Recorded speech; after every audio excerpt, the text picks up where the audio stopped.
Bueno, muy buenos días a todos. Mi nombre es Ana María Arango Rivas, soy residente de Medicina Interna de la Universidad Pontificia Bolivariana y el tema de hoy es enfermedad renal crónica.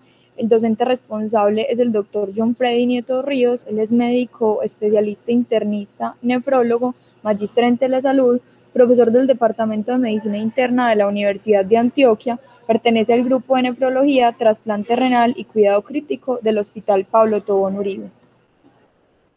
Entonces, el contenido de esta charla se va a dividir primero en dar una definición entonces de la anemia asociada a enfermedad renal crónica, cómo es la fisiopatología, algo acerca de epidemiología, cómo hacemos el diagnóstico, cuál es la clínica de estos pacientes y finalmente algo acerca del tratamiento.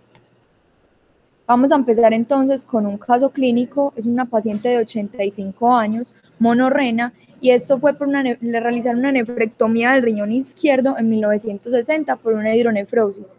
Posterior a esto siguió con una insuficiencia renal crónica, secundaria a una hiperfiltración y una nefropatía diabética estadio 4.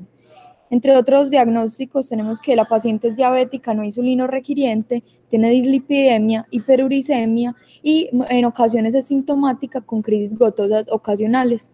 La paciente tiene insuficiencia cardíaca y tiene un IJA 2. Tiene una estenosis aórtica moderada. Entre los paraclínicos iniciales, la paciente tiene una creatinina en 1.94 con una tasa de filtración calculada en 26 mililitros minuto, un sodio en 139, un potasio en 4,9, un cloro en 102, un calcio en 10,2, un fósforo en 4,2 y un ácido úrico en 7. La albúmina es de 3,8 con una PTH en 58,6. En la orina tiene una proteinuria de 390 miligramos al día con una diuresis de 1.300 mililitros en 24 horas. Y en el hemograma tiene una hemoglobina de 9 con un hematocrito en 28,5, un volumen corpuscular medio en 96, una hemoglobina corpuscular media en 32,8, plaquetas 249, leucos 4.740 y neutrófilos 42%.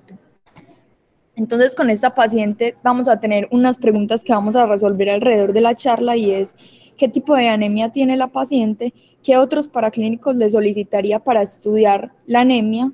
Si tiene indicación o no de hierro y si le vamos a dar hierro intravenoso o si la paciente es candidata para hierro oral y se tiene indicación de los estimuladores de la EPO y cuáles son las metas en esta paciente.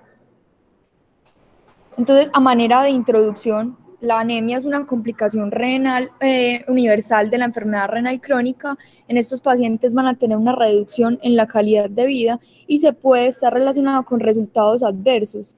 Antes de que tuviéramos la eritropoyetina humana recombinante, estos pacientes eran sometidos a más transfusiones y con ellos más infecciones y mayor sensibilización a HLA, que finalmente esto lo que hacía era disminuir la posibilidad de un trasplante exitoso. Es por esto que es importante hablar de este tema hoy, ya que existe una sólida justificación en identificar prontamente la enfermedad renal crónica y en tratarla. ¿Cómo la definimos entonces? Vamos a definir que la anemia va a ser una masa eritrocitaria disminuida en pacientes con enfermedad renal crónica. En mujeres estamos hablando de una definición de la OMS menor a 12 gramos de decilitro y en hombres menor a 13 gramos de decilitro. Sin embargo, es importante que para esto también depende sobre todo de la altura y en qué país nos encontremos. Es importante que estos valores no es igual, que el paciente esté por debajo de estos valores no es igual a iniciar el tratamiento y siempre debemos hacer un enfoque diagnóstico, como ya veremos a continuación. En cuanto a la epidemiología, entonces más del 90% de los pacientes que se encuentran en terapia de soporte renal pueden tener anemia. Es la tercera complicación más común, sobre todo en las categorías de 3 a 5, y la prevalencia va a depender de, como ya les mencioné, qué definición estamos tomando de anemia, cuál es la población en riesgo que estamos incluyendo y qué ecuación estamos utilizando para estimar la tasa de filtración glomerular. Pero sí es importante que por cada 10 mililitros minuto que disminuya la tasa de filtración glomerular, vamos a tener una caída de la hemoglobina de aproximadamente 1 gramo y del hematocrito aproximadamente del 3%. Entonces acá estos son los datos que nos sugiere la encuesta nacional de examen en salud y nutrición, NANES, que fue una encuesta que se realizó de 1988 al 94 y recolectó 15.000 pacientes, en donde encontraron que miren que los niveles de hemoglobina comenzaban a descender por cuando teníamos una tasa de filtración por debajo de 75 mililitros minuto en hombre y en mujeres por debajo de 45 mililitros minuto. Vamos a ver entonces que todas estas alteraciones hemodinámicas que nos va a producir la anemia, finalmente lo que va a generar es una disregulación del sistema renina-angiotensina-aldosterona y que en estos pacientes van a tener mayor hipertrofia del ventrículo izquierdo y asociado a esto mayor morbilidad por causas cardiovasculares, como veremos en el transcurso de la charla. Adicionalmente, pues, y secundario a esto, vamos a tener que hay un aumento en el riesgo de hospitalizaciones por falla cardíaca y de muerte por todas las causas. Este fue otro estudio que fue el KIP, que se ha realizado pues en varios países, en Estados Unidos, este es el que les traigo de Estados Unidos, pero también se ha realizado en México, en donde encontramos que principalmente cuando tenemos pacientes en estadios 4, en categorías 4 a 5, vamos a tener mayor prevalencia de anemia. Adicionalmente, cuando disminuye la tasa de filtración glomerular, está directamente asociado. Miren que acá relacionan los resultados que ellos habían encontrado en NANES junto con este kit y encontraron que en pacientes no fumadores había un aumento significativo de los pacientes que tenían prevalencia de anemia y acá vemos, como les venía mencionando, que adicionalmente los pacientes en los estadios más avanzados tendían a tener un volumen corpuscular medio más normocítico, mientras que los estadios iniciales o con tasas de filtraciones que se mantenían normales, teníamos unos volúmenes corpusculares medios de una anemia más microcítica. Entonces, ¿cuáles van a ser los factores de riesgo para que estos pacientes presenten anemia en enfermedad renal crónica? Tener una tasa de filtración entre 15 a 30 ya nos va a dar un OR de 36 para tener enfermedad renal crónica. Estar por encima de los 70 años nos da un OR de 18, los afroamericanos tienen un OR de 5, los diabéticos tipo 2 un OR de 1.7 y vamos a ver que adicionalmente los pacientes que consumen IECA se ha estimado que pueden tener una disminución de la hemoglobina hasta de 0.5 gramos decilitro.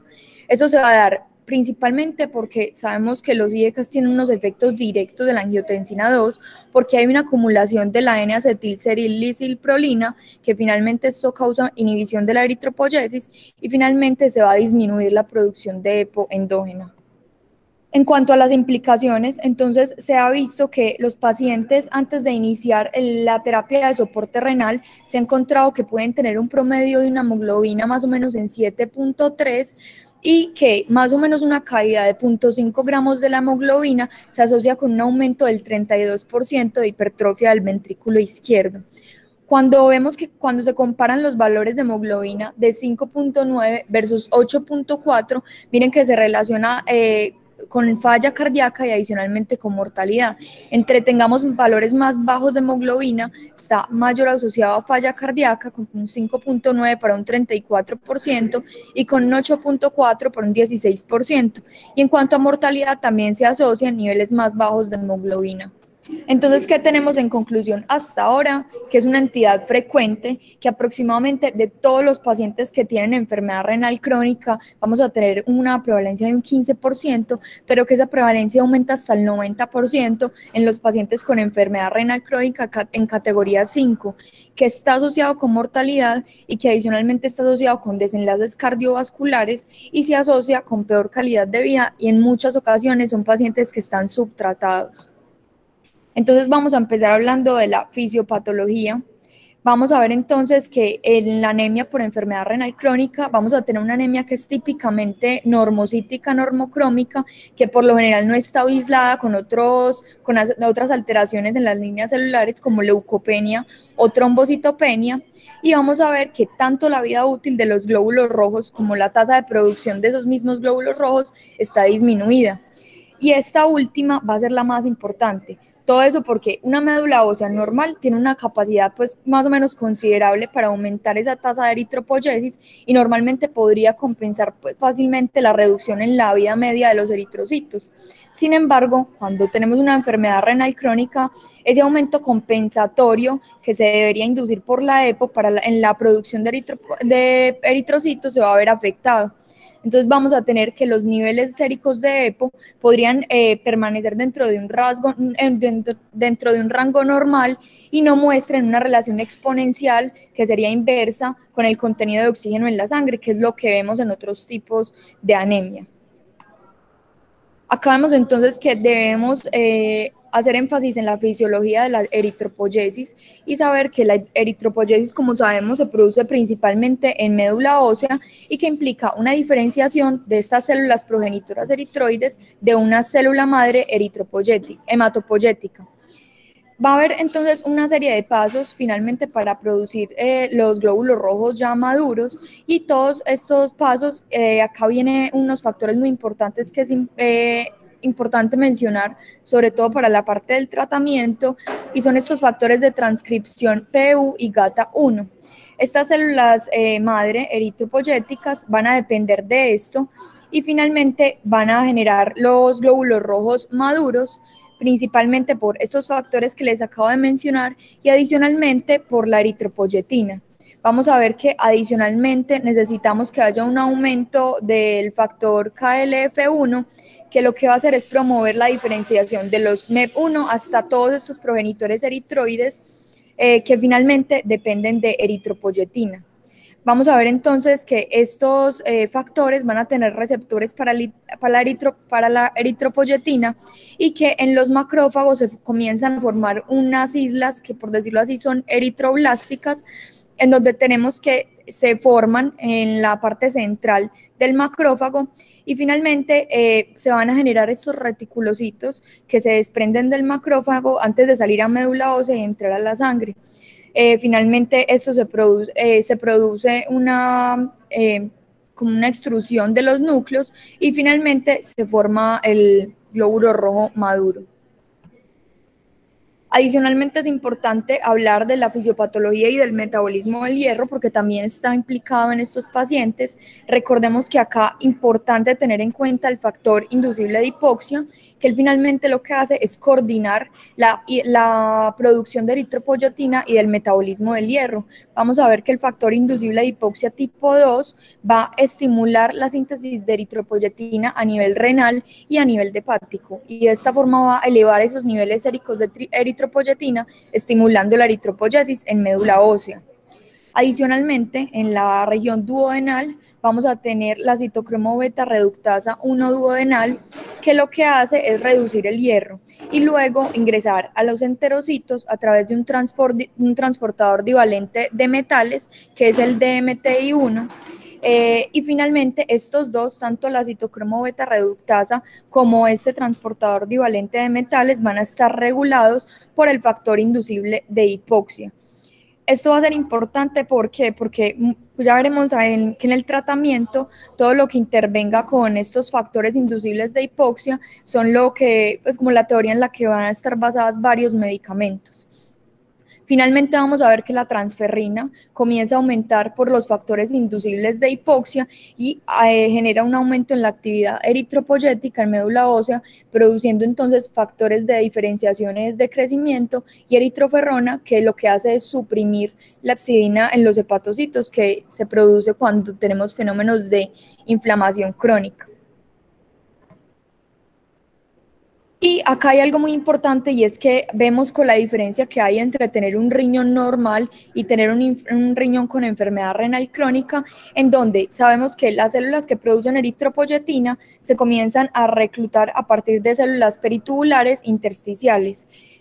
Acá es importante que los pacientes que tienen una lesión renal, cuando ya es crónica, vamos a ver que todas esas células intersticiales que tienen potencial de producir eritropoyetina, lo que comienzan a hacer es que se comienzan a diferenciar en miofibroblastos, que finalmente van a sintetizar colágeno y van a perder esa capacidad de producir eritropoyetina. Es importante que todo esto, como vimos en la introducción, va a ser dependiente de esa caída de la tasa de filtración glomerular. Hay otra parte que debemos tener en cuenta en cuanto a la anemia en la enfermedad renal crónica y es la uremia.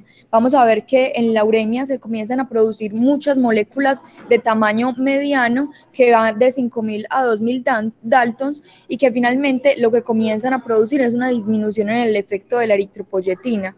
Eso se da porque se produce un aumento en la fragilidad osmótica de los glóbulos rojos y adicionalmente comienza a haber una apoptosis de los eritrocitos. Se estima que más o menos es a los 60 días. En cuanto a las toxinas urémicas, resaltar el ácido quinolínico y el N-acetil aspartatolilprolina que habíamos mencionado, que es el que se comienza a acumular en los inhibidores de IECA, y esto se comenzó a descubrir porque se daban cuenta que los pacientes que iban a diálisis tenían mejoría de la anemia en enfermedad renal crónica. En cuanto a otros factores, podemos tener que también exista una respuesta alterada a la eritropoyetina, que tengamos adicionalmente deficiencias nutricionales, que tengamos disminución en la producción eritrocitaria en médula ósea, también, como les mencioné, toda esta fragilidad de membrana de los glóbulos rojos, que vamos a tener una vida media corta de los mismos y también que son pacientes que pueden estar predispuestos a hemorragias y esa podría ser la otra causa. Entonces, ¿qué tenemos hasta ahora? Que en conclusión la anemia por enfermedad renal crónica se va a producir por una disminución en la eritropoyesis, una disminución en la vida media eritrocitaria, una deficiencia funcional de hierro o una deficiencia absoluta de hierro, que ya vamos a ver cómo podríamos diferenciar estas dos. En cuanto a las manifestaciones, pues sabemos que las manifestaciones de la anemia son muy inespecíficas, pero podemos encontrar palidez mucocutánea, intolerancia al frío, disnea, debilidad muscular, astenia de dinamia. Los pacientes pueden estar taquicárdicos o referir palpitaciones, incluso dolor torácico, hipotensión, fatiga, mareo, lipotimia y, como ya les mencioné, falla cardíaca, porque de forma crónica se produce una hipertrofia del ventrículo izquierdo. Entonces, ¿cómo vamos a hacer el diagnóstico? Como les había mencionado, vamos a encontrar que por lo general se produce una anemia que es normocítica, normocrómica, arregenerativa, que es el caso de nuestra paciente y que deberíamos complementar y que corresponde a responder la segunda pregunta con un hemograma completo, con reticulocitos, con la ferritina, que sabemos que la ferritina es un marcador de todos estos, de este déficit de hierro. Sabemos que, como para mencionar, también nos podríamos apoyar de la saturación de transferrina y adicionalmente ese contenido de hemoglobina en los glóbulos rojos y del volumen corpuscular medio para de alguna forma estimar ese marcador de almacenamiento de hierro. Sin embargo, recordar que, pues, que la ferritina es el que es como más confiable, porque muchas veces se ha visto que, por ejemplo, el volumen corpuscular medio solo se afecta cuando el paciente ya tiene una anemia que es crónica y sería un marcador pues como tardío. También tenemos, como les menciono, el porcentaje de saturación de la transferrina. Deberíamos pedir a todos estos pacientes vitamina B12 y ácido fólico. Si el paciente tiene una causa de enfermedad renal crónica clara, pedirle todos los paraclínicos relacionados con su etiología y recordar que la medición de la eritropoyetina no es útil en estos pacientes. Entonces acá tenemos que la paciente, para recordar, tenía una hemoglobina en 9,1, un hematocrito en 28,5 con un buen volumen corpuscular medio en 96, una hemoglobina corpuscular media en 32,8 con unas plaquetas en 249.000, leucocitos normales. Y que le completamos entonces los estudios. La paciente tenía un hierro en 50 con una ferritina en 250, una transferrina que estaba normal en 296 y una saturación de transferrina en 20% en el límite inferior, y nos reportan unos reticulocitos del 3%. Pero entonces, hasta ahora tenemos que es una anemia normocítica, normocrómica, pero debemos saber si es regenerativa o arregenerativa. Recordemos entonces que para establecer si estamos ante una anemia que es regenerativa o arregenerativa, debemos calcular los reticulocitos corregidos. Esta es la fórmula entonces, que son los reticulocitos del paciente por el hematocrito del paciente sobre un hematocrito normal. Y con este resultado de los reticulocitos corregidos vamos a calcular el índice de producción de reticulocitos. que se calcula sobre el tiempo de maduración. Y este tiempo de maduración de los reticulocitos va a depender del porcentaje del hematocrito. Vemos que si tenemos un hematocrito que idealmente esté en 45%, va a ser un día, y si tenemos, por ejemplo, hematocritos del 15%, el tiempo de maduración va a ser hasta de 2.5 días. Tenemos entonces que cuando tenemos un IPR por debajo de 2, esto nos habla de una escasa actividad eritropoyética, y cuando tenemos un IPR mayor a 3, nos habla de que hay una buena regeneración medular. Entonces acá tenemos que la paciente tenía unos reticulocitos del 3% y tenía un hematocrito de 26 sobre el hematocrito ideal para esta paciente, que sería más o menos 35. Esto nos da finalmente un índice de producción reticulocitaria de 1.7. Entonces esto, miren que nos habla de que hay una escasa actividad eritropoyética, es decir, tendríamos una anemia normocítica, normocrómica a regenerativa. Pero siempre es importante en estos pacientes tener en cuenta todos los diagnósticos diferenciales que nos produzcan las anemias normocíticas, normocrómicas.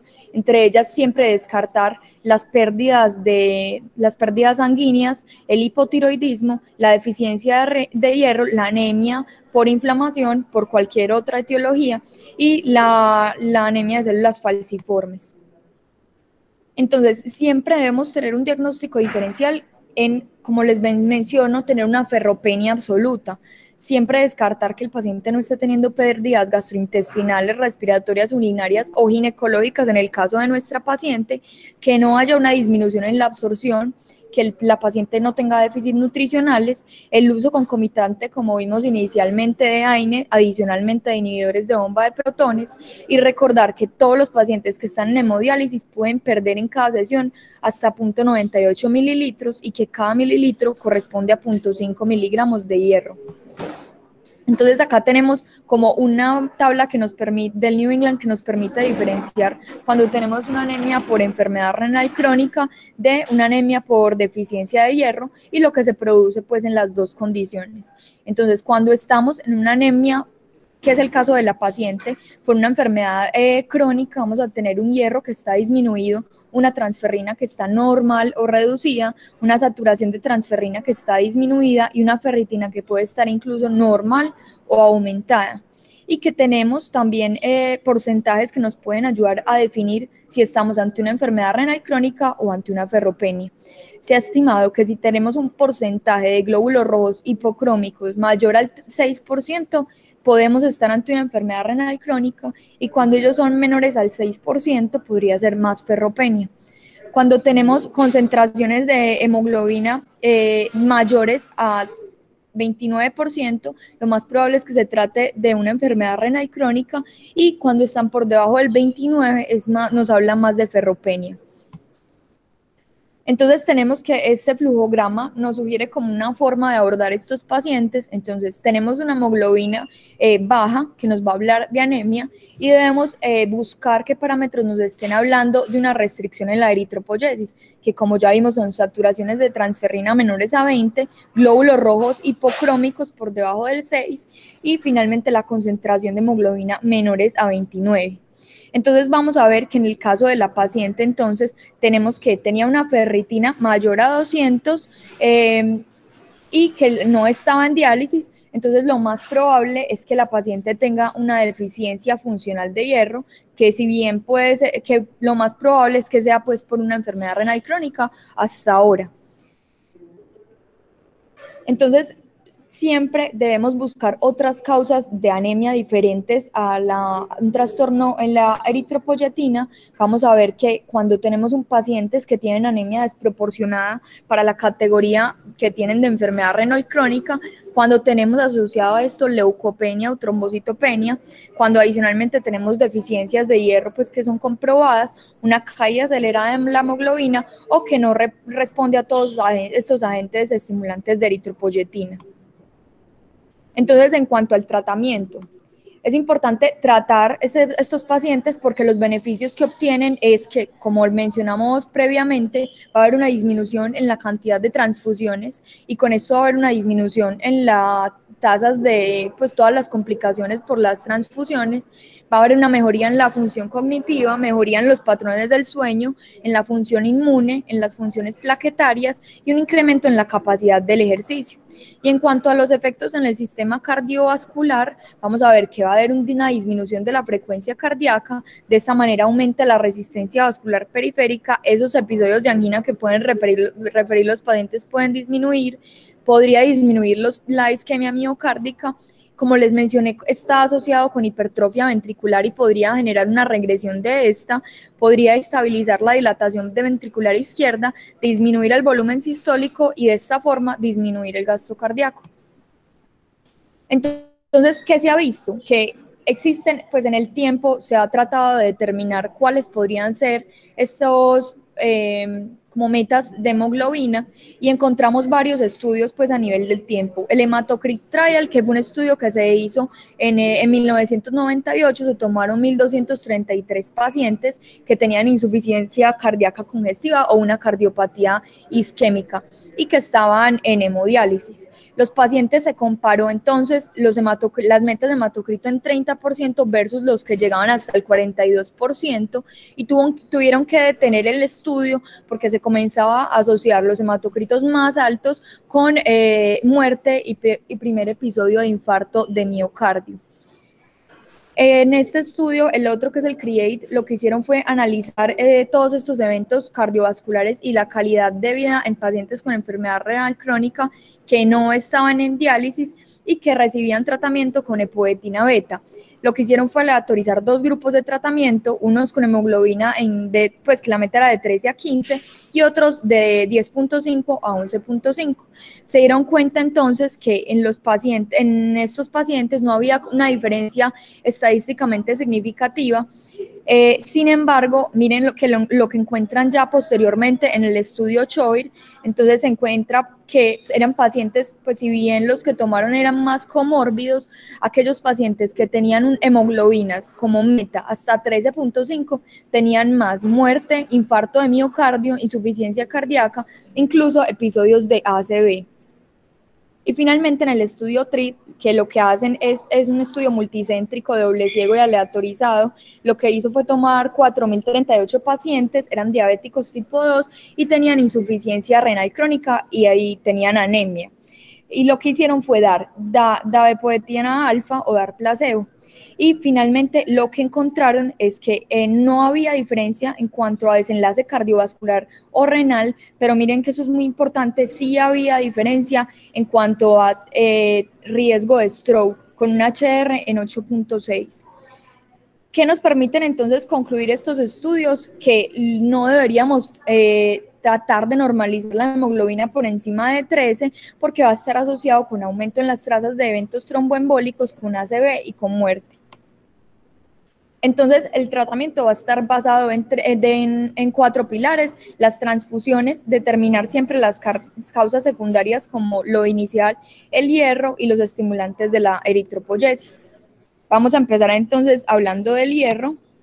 Entonces, la terapia con hierro debería ser previa al inicio de la terapia con eritropoyetina y durante la terapia con eritropoyetina. Se ha demostrado que tanto pacientes con deficiencia funcional o absoluta se benefician de y que aumenta la respuesta a todos estos agentes estimulantes de la EPO. Y con esto lo que se ha demostrado también es que disminuye las dosis de estos agentes estimulantes y se ha demostrado en este estudio que les traje acá que la suplementación con hierro está asociado a una disminución en la mortalidad, sobre todo en pacientes con enfermedad renal crónica que reciben estos agentes estimulantes de eritropoyesis. Entonces, ¿cuáles van a ser las indicaciones para la terapia con hierro? Principalmente que tengamos obviamente un déficit absoluto de hierro con ferritinas por debajo de 100 o con índices de saturaciones por debajo del 20. Adicionalmente, si deseamos aumentar un aumento en esa concentración de hemoglobina, sin iniciar estos estimulantes de eritropoyetina y si tenemos una saturación por debajo del 25 y una ferritina por debajo de 200 en pacientes renales crónicos que no están en diálisis o que tienen una ferritina por debajo de 300 en pacientes que tienen categoría 5. Y en el paciente anémico, que sería el caso de la paciente, se podría dar tanto por la anemia pues que ya de por sí tiene nuestra paciente, como para reducir las dosis que podríamos requerir de los agentes estimulantes de la eritropoyetina. Como vemos acá, si el índice de saturación está por debajo del 30, que es el caso de nuestra paciente, y la ferritina está por debajo de 300. ¿Cuáles son los objetivos? Los objetivos entonces es tener una ferritina entre 200 a 300 y un índice de saturación que tienda al 30%. Lo ideal sería que en estos pacientes, si están por encima de las metas, no se siga suplementando este hierro. ¿En quienes no se recomienda? Entonces, es poco probable que los pacientes que tienen saturaciones de transferrina por debajo de 30 tengan una buena respuesta al hierro. Y en pacientes, esto es muy importante, con ferritinas mayores a 500, no se recomienda tanto. Sin embargo, si por ejemplo tenemos un paciente que tiene pérdidas por hemorragias digestivas crónicas, sí podría ser una opción porque el paciente va a estar depletado de hierro pues constantemente. Entonces, ¿qué tenemos? Tenemos dos vías de administración, la vía oral y la vía parenteral. Entonces, la vía oral se prefiere en pacientes con enfermedad renal crónica y anemia que no están en diálisis. Vamos a ver que es una vía que es económica, que es segura, está ampliamente disponible, son pacientes que no van a requerir pues un acceso intravenoso. Sin embargo, recordar todos estos efectos adversos que tiene el hierro oral y que podría tener una absorción gastrointestinal limitada. En cuanto a la administración parenteral, entonces se prefiere tanto en pacientes que no están en diálisis como en pacientes con diálisis, siempre recordar las reacciones adversas del hierro parenteral, que es muy irritante, adicionalmente los costos y que no puede no estar disponible en todos los niveles de atención. Entonces, este estudio lo que hizo fue tratar de comparar el hierro intravenoso versus el hierro oral en pacientes que tenían enfermedad renal crónica. Esta fue una revisión, entonces, pues fue un metaanálisis en donde se tomaron pacientes con enfermedad renal crónica categoría 3 a 5 y que estuvieran en terapia de soporte renal. Entonces, como les menciono, se trató de comparar el hierro intravenoso versus el hierro oral y el desenlace era el aumento en 1 gramo decilitro de la hemoglobina. Se tomaron más o menos 24 RCTs. Y miren que lo que encontraron fue entonces que se encontraba a favor en los pacientes que no tenían diálisis la reposición de hierro intravenoso, y que cuando veíamos los pacientes que estaban en diálisis, también la tendencia era a favorecer la administración de hierro intravenoso. Sin embargo, como les menciono, los riesgos y los efectos adversos pues, de la aplicación de hierro intravenoso, pues debemos tenerlos en cuenta. Ellos encontraron que el hierro de los que tomaron, el que tenía mayor evidencia era el ferumoxitol, y que miren que respondían incluso con ferritinas mayores a 100. Adicionalmente, respondían con saturaciones por encima de 15%. Entonces, ¿qué tenemos? Que las indicaciones de hierro intravenoso se va a estar indicado entonces en pacientes con terapia de reemplazo renal o que vienen recibiendo eritropoyetina, como les mencioné, para disminuir las dosis necesarias pues, de estos. Cuando tenemos deficiencias graves de hierro con saturaciones de transferrina por debajo del 12%, cuando tenemos pacientes con anemia grave, incluso en pacientes que están asintomáticos, cuando tenemos riesgo de pérdidas continuas de sangre, como por ejemplo les mencioné en estos pacientes que pueden tener pérdidas crónicas gastrointestinales o que tienen historia de efectos adversos secundarios o que no responden al hierro oral. Entonces, ¿cómo lo vamos a reponer? Tenemos entonces esta fórmula que es la clásica de Ganzoni, donde vamos a calcular el déficit de hierro total. Se calcula entonces el peso del paciente, la hemoglobina diana, menos la hemoglobina actual por 2.4 más 500. Entonces, el paciente que teníamos pesaba 68 kilos, tenía la hemoglobina, pues ideal, como vimos, lo ideal sería no llevarla por encima de 13, digamos que tenemos una meta en 11, la hemoglobina del paciente es 9 por 2.4 más 500. Esto finalmente nos da 68 por 2 por 2.4 más 500, que nos da un déficit total de 826 miligramos. Entonces, deberíamos dar en pacientes con terapia de reemplazo renal más o menos una dosis de mantenimiento de 50 a 60 miligramos a la semana, y la dosis de hierro en adultos puede ser de 500 a 1000 miligramos, que se puede dar en dosis única o dosis dividida durante el día. Siempre, como les mencioné previo al inicio de la terapia con eritropoyetina, y ya vimos que tiene igual eficacia IV versus oral, siempre tener en cuenta los efectos adversos que les menciono intravenosos y los efectos orales. Entonces, ¿qué presentaciones tenemos de hierro oral? Tenemos principalmente el sulfato ferroso, el gluconato ferroso y el fumarato ferroso. Entonces, el sulfato ferroso viene de 100, 200 y de 300 miligramos, el gluconato ferroso de 240 y el fumarato ferroso de 150 y de 325. Pero que es importante entonces saber que el contenido de hierro elemental de cada uno de estos medicamentos. Miren que el fumarato ferroso, una tableta tiene 160 miligramos, pero que por ejemplo el gluconato ferroso va de 28 hasta 36 miligramos, tiene menos contenido de hierro elemental. Y en cuanto a las presentaciones de hierro para uso intravenoso, tenemos el gluconato férrico, que es el Ferlecit, el hierro sucrosa, que es el Venofer, el hierro carboximaltosa, que es el Ferinject, y el hierro dextran de bajo peso molecular.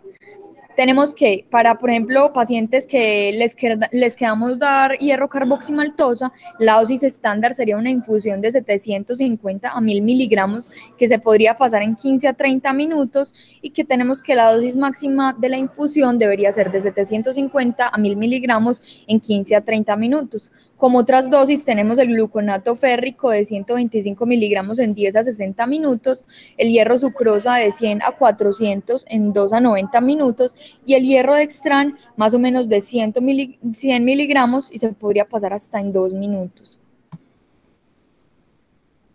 Entonces, como les vengo mencionando, las metas en cuanto a la anemia en enfermedad renal crónica, pues sí han sido variables, pero tenemos que estos son los rangos más o menos recomendados. Una ferritina sérica que debería estar entre 100 a 500 microgramos en pacientes renales crónicos y de 200 a 500 en pacientes que se encuentran en hemodiálisis. Las metas de saturación están entre un 20 a un 40%, los glóbulos rojos hipocrómicos deberían estar en menos del 10%, y el contenido de hemoglobina de los reticulocitos debería estar por encima de 29 picogramos. No, en cuanto a los receptores de transferrina sérica, no está establecido un rango recomendado, y tampoco la protoporfirina de zinc en los eritrocitos. Entonces, hasta ahora tenemos una anemia por enfermedad renal crónica, siempre debemos excluir las otras causas secundarias, entre ellas B12 o déficit de folatos. Si tenemos una ferritina por debajo de 100, como acabamos de ver, deberíamos considerar que estos pacientes se podrían beneficiar de hierro IV. Y si vemos que después de administrar hierro no hay una respuesta, podríamos comenzar a iniciar la eritropoyetina o la darbepoetina alfa, que ya vamos a hablar un poco de ellos. Si definitivamente no responde y hacemos un ajuste del 25 al 50% mensual, lo ideal sería considerar las otras causas que ya les mencioné previamente. Entonces, como les menciono, la NICE nos propone que tener en los pacientes que son renales crónicos y que no tienen diálisis una ferritina que vaya entre 100 a 500. Incluso pues hasta 200 como un máximo, y una saturación de transferrina que vaya del 20, pero siempre menos del 50%. La concentración de hemoglobina reticulocitaria mayor al 29 y un porcentaje de glóbulos rojos hipocrómicos menor al 6%. Entonces, en cuanto a la meta de hemoglobina, se estima, pues NICE estima una meta de los pacientes que con renales crónicos que no están en diálisis, que vaya más o menos del 10 a 12, y de 10 a 11 en pacientes que sí están en diálisis. Recordemos que en todos aquellos pacientes que tienen concentraciones de ferritina por encima de 800, independientemente de los valores de hemoglobina, no deberíamos reponerles hierro, porque está asociado con un aumento tanto en la sobrecarga como en la mortalidad cardiovascular. Vamos entonces a hablar de los estimulantes de la eritropoyesis. Entonces, están indicados principalmente en pacientes que tienen anemia y adicionalmente tienen enfermedad renal crónica, pacientes que no están en diálisis con hemoglobinas por debajo de 10, siempre pues individualizar todos estos pacientes. En pacientes que tienen enfermedad renal crónica con hemoglobina por encima de 10 no se sugiere iniciar terapia con estos medicamentos. En pacientes que tienen anemia por enfermedad renal crónica en estadio 5, sí se recomienda utilizar estos estimulantes, sobre todo cuando los pacientes tienen hemoglobinas por debajo de 9 y entre 9 y 10. Como les mencioné, la meta en estos pacientes idealmente sería buscar una meta no mayor a 11.5 gramos. Entonces, en cuanto a los medicamentos que tenemos la dabepoetina alfa y beta, la dabepoetina alfa, sobre todo los inhibidores de los factores inducibles de hipoxia, los inhibidores de GATA, los SERA y los péptidos sintéticos, que ya vamos a hablar de cada uno. Entonces, en cuanto a la epoetina humana recombinante, esto pues se inició en los años 80 y se dieron cuenta que se fabricaba mediante la transferencia de unos genes a una línea celular de mamíferos, pues ellos utilizaban ovarios de hámster para realizar este medicamento. Tiene 165 aminoácidos con 3 lugares de glucosilación y tienen 2 formas, la forma alfa y la forma beta. Van a tener diferencias sutiles, pues en realidad en cuanto a los aminoácidos. Se estima una vida media que va de forma intravenosa de 4 a 11 horas y de la vía subcutánea puede ir incluso hasta 4 días con una biodisponibilidad del 25%. Esto permitiría que los pacientes se la apliquen de 1 a 3 veces por semana. Pero entonces acá viene algo muy importante y es la aplasia de células rojas que se va a producir en ambas presentaciones. Esto se ha asociado tanto, como les menciono, tanto al uso subcutáneo como al uso intravenoso y tanto alfa como beta. Sin embargo, pues la primera vez que se comenzó pues a investigar esto fueron en las formas alfa.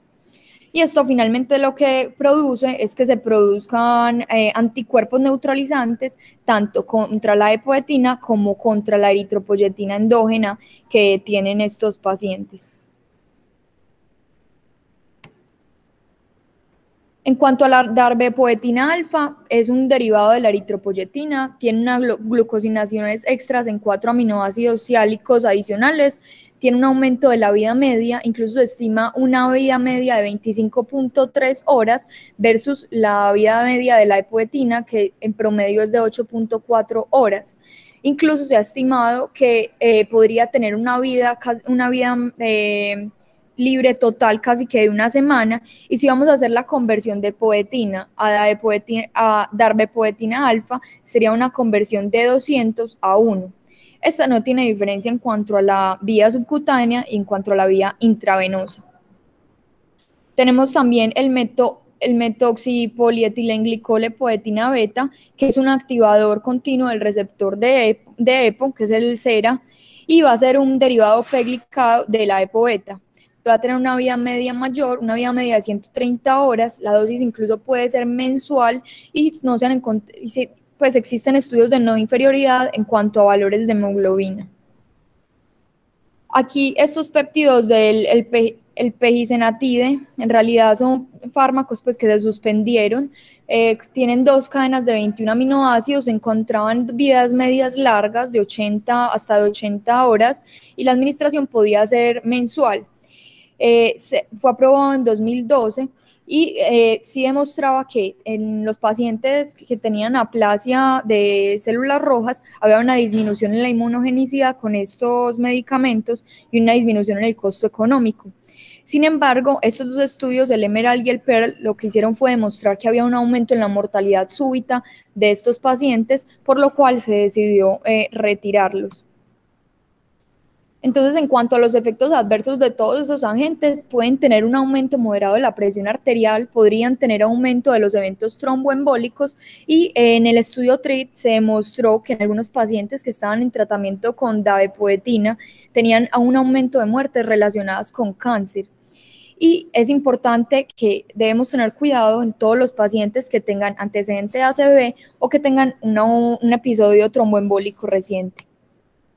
En cuanto a las transfusiones sanguíneas, deberíamos evitarlas en lo posible, sobre todo en pacientes que van a ser candidatos a trasplante renal, deberíamos ser más estrictos, no deberíamos guiarnos por un valor de hemoglobina para la transfusión, sino más por los síntomas y transfundir, obviamente, si el paciente está inestable hemodinámicamente o si se requiere una corrección preoperatoria. Sin embargo, como les menciono, se deben evitar en medida de lo posible. Acá tenemos que este fue un metaanálisis de redes que tomó 56 estudios en donde compararon los agentes estimulantes de eritropoyesis para anemia en todos los pacientes que tenían nefropatías crónicas. Y miren que en realidad sí había un beneficio para todos los agentes estimulantes de la eritropoyesis, sin embargo, sí había un aumento del riesgo de trombosis, un aumento del riesgo de hipertensión y de stroke. Entonces, retomando a la paciente le pidieron vitamina B12 y ácido fólico que resultó en límites normales, decidieron suplementarla con hierro y adicionalmente darle darbepoetina 0.45 microgramos kilo semana. Sin embargo, la paciente, a medida que iba a los controles, tuvieron que aumentarle la dosis de la darbepoetina hasta 100 microgramos semanales. Y un mes después, la paciente seguía con una hemoglobina en 8,8. Entonces, estamos ante una hiporrespuesta. ¿En qué deberíamos pensar? Entonces, vamos a hablar de una hiporrespuesta cuando tenemos una hemoglobina que no aumenta luego de un primer mes de esos agentes estimulantes en los que tenemos una dosis que está obviamente acorde al peso, y si luego de estar en un tratamiento que venía estable, el paciente requiere un aumento 2 veces de hasta el 50% de la dosis inicial. ¿Qué es lo más frecuente que nos causa esta hiporrespuesta? Que adicionalmente tengamos una deficiencia de hierro, pacientes que están inflamados o que tienen una infección activa o pacientes que están subdializados. Y también tenemos entre las otras causas que el paciente pues obviamente no tenga un tratamiento eficiente, que el paciente tenga pérdidas sanguíneas, incluso el hiperparatiroidismo, la toxicidad por aluminio, pues ya es rara, pero sí se ha reportado, la deficiencia de vitamina B12 o de folatos, la hemólisis, todos estos trastornos primarios de médula ósea, entre ellos importante los síndromes mielodisplásicos, las hemoglobinopatías, que esté usando inhibidores de IECA, como ya vimos fisiopatológicamente lo que se produce, la deficiencia de carnitina o que tengan anticuerpos contra EPO que cause la anemia plásica. En cuanto a las terapias adicionales, entonces tenemos los estabilizadores los estabilizadores de los factores inducibles de hipoxia, que lo que hacen es que son inhibidores competitivos de las prolilhidroxilasa de estos factores y adicionalmente de las enzimas aspargilhidroxilasa que se encuentran implicadas en el metabolismo de los factores inducibles de hipoxia y de su actividad transcripcional. También son denominados inhibidores de la proteína del dominio de prolilhidroxilasa o inhibidores de PHD, y lo que hacen es aumentar la producción de EPO tanto endógena en el hígado como en la parte renal, incluso en los riñones que están enfermos y que están no funcionales. Los medicamentos que tenemos entonces tenemos el roxadustat, el daprodustat, el vadadustat y el molidustat. Quise traerles entonces este estudio, fue publicado en el New England, es un estudio de septiembre de 2019, en donde se tomaron 154 pacientes que se encontraban en categorías 3 a 5, y la intervención fue dar roxadustat oral de 70 a 100 miligramos 3 veces por semana, y la comparación fue con placebo. El desenlace era una media en el cambio de hemoglobina a la semana 7 y a la semana 9. Miren que cuando comparaban el roxadustat con el placebo, sí había una diferencia de hasta de 1.9 gramos en el grupo de roxadustat. Y este es otro estudio en pacientes que sí estaban sometidos a diálisis, donde también trataron de evaluar este roxadustat. Fueron 305 pacientes con enfermedad renal crónica, 204 en el grupo de roxadustat y 101 en grupo de epoetina alfa. Fue un estudio de no inferioridad y la no inferioridad se demostraba con diferencias de 1 gramo. La intervención entonces fue dar roxadustat de 100 a 120 miligramos 3 veces por semana, y la comparación fue la epoetina alfa. y el desenlace era el cambio en la hemoglobina a la semana 23 a la 27. Y miren que finalmente lo que ellos encontraron fue que en los pacientes con roxadustat había un cambio en la hemoglobina de 0.6 gramo decilitro, mientras que la epoetina alfa tenía un cambio de 0.5 gramos decilitro. Esto demostró que no era inferior el roxadustat comparado con la epoetina alfa. Tenemos entonces otros agentes como los inhibidores de GATA, que va a ser un regulador negativo de los factores inducibles de hipoxia. Sí se ha demostrado que tiene estudios en animales donde hay un aumento en la eritropoyetina, un aumento en las unidades formadoras de colonias de eritrocitos y un aumento en los reticulocitos. Y en cuanto a otros que tenemos, que en realidad pues faltan estudios, tenemos los antiepsidina, que es el laxaptepid, y antiactivina, que sería el sotatercept, que la dosis sería de 0.7 miligramos kilo. Entonces, ya después de tener el manejo médico en estos pacientes, lo ideal sería que en las categorías de 3 a 5 tengamos monitoreo de estos pacientes cada 3 meses, idealmente si están en hemodiálisis o en terapia de soporte renal, que tengamos una medición mensual de un hemograma completo en estos pacientes con el resto de estudios que les mencioné inicialmente. Entonces, volviendo a la paciente reinterrogándola, comentó que tenía astenia de varias semanas de evolución, que adicionalmente tenía dolores óseos generalizados y aparentemente un síndrome constitucional y una pérdida de peso. Se decidió entonces ampliar en estudios, solicitarle una electroforesis de proteínas donde nos reportaron 2 bandas monoclonales IgA lambda con detección de inmunoglobulinas negativas en orina. Se llevó entonces a un aspirado de médula ósea donde encontró 32% de células plasmáticas atípicas con un inmunofenotipo compatible con mieloma múltiple. Finalmente, esta paciente pues, se diagnosticó con mieloma múltiple y se decidió completar el estudio con el inmunoelectroforesis en orina, que fue negativa, descartando una afección renal por este mieloma. Entonces, a manera de conclusiones, y sobre todo con este caso que les traje, deberíamos tener un estudio juicioso de la anemia de los pacientes. No toda anemia en paciente renal crónico es por su enfermedad renal crónica. Deberíamos apoyarnos en una historia clínica detallada, en un examen físico y en las pruebas complementarias. Siempre tener claridad en cuanto a las indicaciones de hierro y qué vía le vamos a dar, si le vamos a dar vía oral o vía parenteral, y adicionalmente los estimulantes de EPO y todos estos nuevos tratamientos. Recordar que en lo posible debemos evitar las transfusiones. En cuanto a los estimulantes de eritropoyesis, son muy útiles, ya vimos la evidencia que tenemos hasta ahora, sin embargo, no olvidar todos estos efectos adversos que tienen, sobre todo pacientes que tienen un aumento en el riesgo de trombosis. Este caso de esta paciente nos enseña que debemos sospechar que haya un proceso concomitante a la enfermedad renal crónica cuando los pacientes principalmente no responden a la eritropoyetina, y adicionalmente tener en cuenta todos estos diagnósticos diferenciales que vimos en cuanto a la hiporrespuesta de los pacientes. Muchas gracias.